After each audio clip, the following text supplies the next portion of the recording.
الله الرحمن الرحيم. الحمد لله رب العالمين، والصلاة والسلام على سيد الأنبياء والمرسلين وعلى آله وصحبه أجمعين. أما بعد، رب اشرح لي صدري ويسر لي أمري واحلل عقدة من لساني يفقه قولي. محترم سامعین اکرام، السلام علیکم ورحمۃ اللہ وبرکاتہ۔ آج دو مسئلوں پر بات کرنی ہے۔ پہلا مسئلہ تو یہ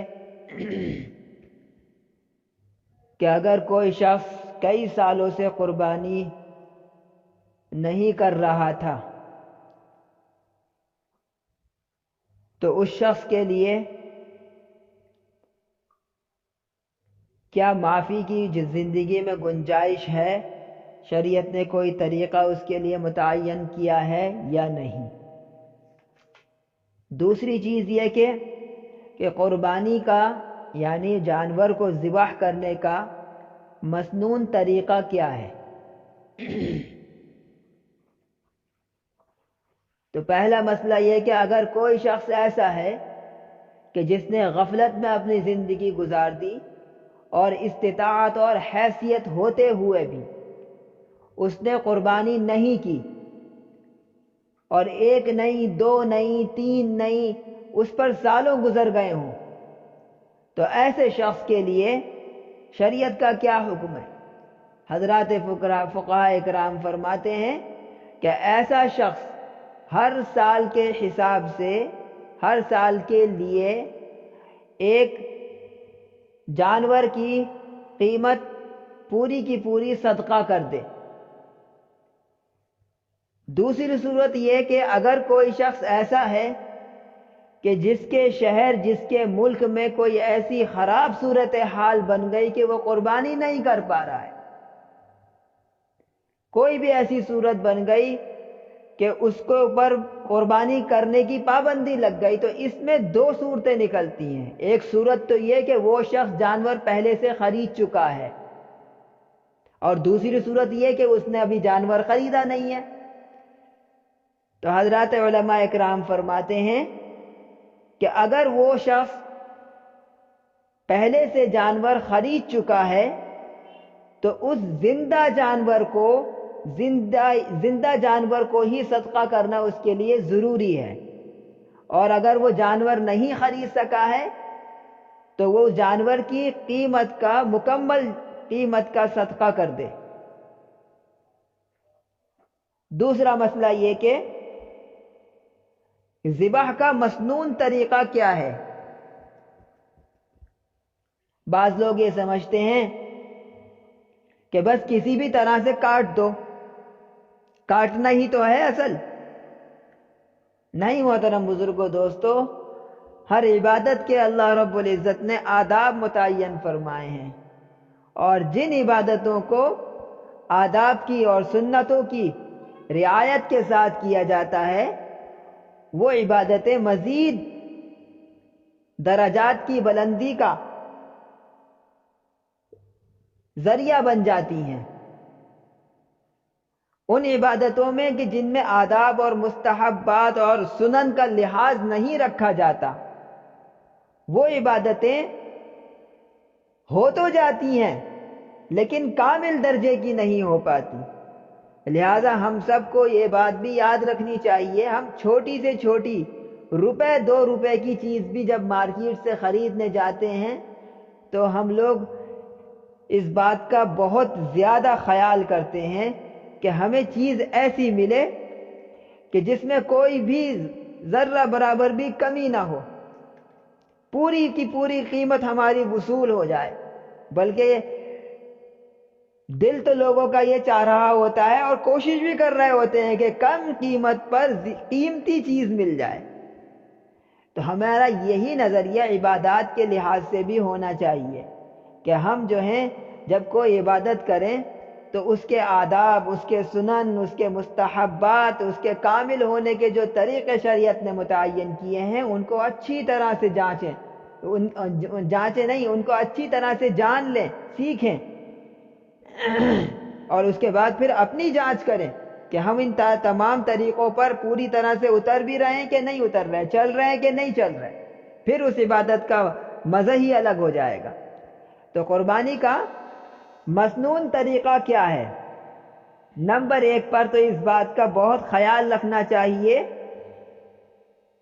کہ ان جانوروں کو اللہ رب العزت نے ہمارے لیے مسخر کر دیا ہے، اگر وہ نہ کرتا تو ہماری مجال نہیں تھی، ہماری مجال نہیں تھی کہ ہم ان پر قابو پا سکتے تھے۔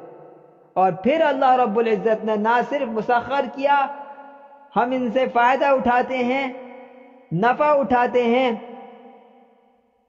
اور بلکہ ان کے ذریعے ہم جو ہے اپنی جنت بھی سنوار لیتے ہیں، اپنے نامہ اعمال میں ثواب کا اضافہ بھی کر لیتے ہیں۔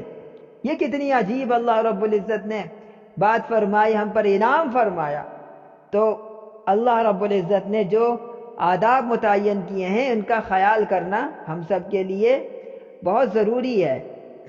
پہلی چیز تو یہ کہ جانور کے کھانے پینے کا، اس کے آرام کا پورا خیال رکھنا چاہیے۔ یہ صرف اس جانور کے لیے نہیں جو اللہ کے لیے قربان کیا جا رہا ہے، بلکہ ہر جانور کا، کسی بھی طرح سے کسی بھی جانور کو ایذا پہنچانا یہ اللہ رب العزت کو پسند نہیں ہے۔ نبی کریم صلی اللہ تعالی علیہ وسلم نے فرمایا کہ جو شخص، حدیث کا مفہوم ہے کہ جو شخص زمین والوں پر رحم کرتا ہے، رحمان الرحیم ان پر رحم کرتا ہے، اس بندے پر رحم کرتا ہے۔ ہمیں اس بات کا خیال کرنا چاہیے۔ بسا اوقات دیکھا جاتا ہے کہ ذبح کے لیے کسی جانور کو لے کر آئے اور بچے تو شوق کرتے ہی ہیں، تھما دیا بچوں کے ہاتھ میں، اور بچے کوئی ادھر سے کھینچتا ہے، کوئی ادھر سے کھینچتا ہے، بس ایک عجیب و غریب اس کے ساتھ حالت کر دی جاتی ہے۔ یہ ٹھیک نہیں ہے، مناسب نہیں ہے۔ اس کو عزت اور احترام سے بچوں کے حوالے کریں، ضرور کریں، لیکن کسی بڑے کے ساتھ کریں اور بچوں کو سکھا کر سمجھا کر کریں، تاکہ بچوں کو بھی دین سیکھنا آئے، دین کا یہ ادب پتہ چلے۔ دوسری بات یہ کہ شریعت نے یہ بتایا کہ جانور کو جس اوزار سے آپ ذبح کر رہے ہیں اس اوزار کو، یعنی اس چھری اور چاقو کو آپ پہلے سے تیز کر لیں، خوب تیز کر کے رکھیں، اور اس کے سامنے تیز نہ کریں، پیچھے کہیں تیز کر کے رکھیں۔ دوسری چیز یہ بتائی کہ اس کے گرانے میں اس بات کا خیال کریں کہ اس کو کوئی جو ہے اس کے اندر کوئی کمی نہ پیدا ہو جائے، اور بعض لوگ گرانے کے بعد بہت دیر تک چھوڑے رکھتے ہیں، اوزار بعد میں نکالتے ہیں۔ اس بات کا خاص خیال ہونا چاہیے کہ چھریاں وغیرہ پہلے نکال لیں، اس کے بعد پھر اس کو گرائیں۔ گرانے کے بعد زیادہ مدت نہیں لگنی چاہیے، زیادہ وقت نہیں لگنا چاہیے کہ اس کو ذبح کر دیا جائے۔ تیسری چیز ایک اور کہ جن جگہوں پر جانوروں کو گرایا جاتا ہے اکثر ایسا ہوتا ہے کہ قبلہ رخ کرنے میں جانور کو گھمانا پڑتا ہے، اور گھمانے میں جو ہے اکثر دیکھا جاتا ہے، ہو جاتا ہے ایسا کہ جانور کی جو ہے زمین کی رگڑ سے جانور کی کھال جو ہے وہ چھل جاتی ہے، زخمی ہو جاتا ہے جانور۔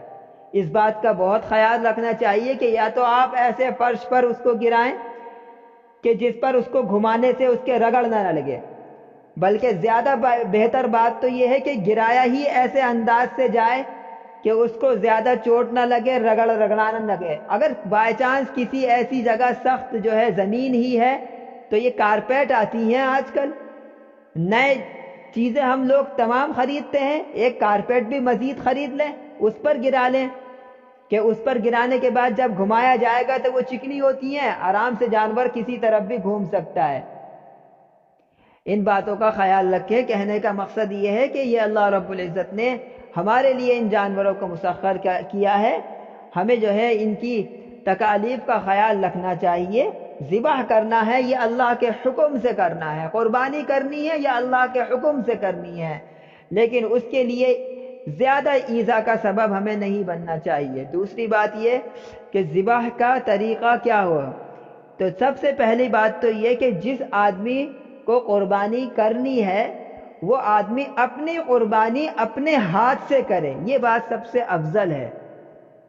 دوسری چیز یہ کہ اگر وہ کسی وجہ سے نہیں کر سکتا ہے، کسی وجہ سے نہیں کر سکتا ہے، تو کم از کم قربانی کرتے وقت وہاں موجود تو رہے، سامنے کھڑا تو رہے۔ تیسری چیز یہ جو میں نے ابھی آپ کے سامنے ذکر کی کہ چھری وغیرہ کو خوب تیز کریں اور سامنے نہ کریں، پہلے سے کر کر نکال کر رکھیں۔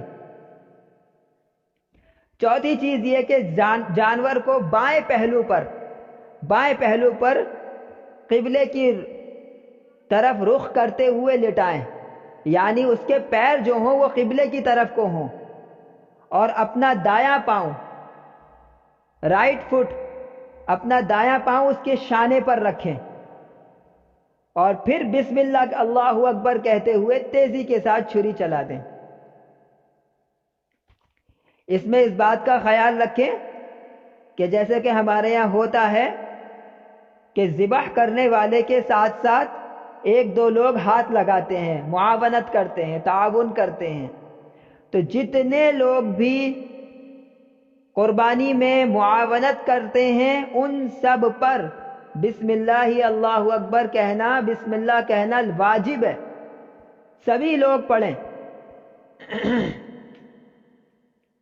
اور اس سے پہلے ایک چیز اور رہ گئی کہ نیت سب لوگوں کی عبادت اور قربت کی ہونی چاہیے۔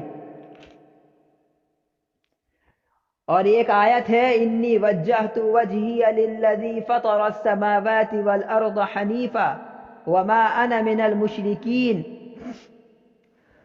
قل ان صلاتی ونسکی ومحیای ومماتی للہ رب العالمین لا شریک لہ وبذلک امرت وانا اول المسلمین۔ روایات میں آتا ہے کہ یہ آیات بھی پڑھی جا سکتی ہیں، پڑھنا چاہیے، اور جب ذبح ہو جائے تو یہ دعا مانگے اللہ تعالی سے، اللہم تقبل منی کما تقبلت من حبیبک محمد صلی اللہ علیہ وسلم ومن خلیلک ابراہیم علیہ السلام، کہ اللہ سے دعا کرے کہ اللہ جیسے آپ نے اپنے حبیب محمد صلی اللہ تعالی علیہ وسلم اور حضرت ابراہیم علیہ السلام کی قربانیاں قبول فرمائیں، اللہ تعالیٰ ایسے ہی میری بھی یہ قربانی قبول فرما لیں۔ ان جذبات کے ساتھ، ان نیتوں کے ساتھ اللہ رب العزت کے حضور اپنی قربانی پیش کریں اور اس کی طرف سے اجر کا یقین رکھیں۔ اللہ تعالیٰ جو کچھ کہا گیا ہے اسے قبول فرمائے، تمام طرح کی کوتاہیوں غلطیوں کو معاف فرمائے، دین ہی پر زندگی اور دین ہی پر موت عطا فرمائے۔ وآخر دعوانا الحمد للہ رب العالمین۔ اللہم صلی علی سیدنا محمد النبی الأمی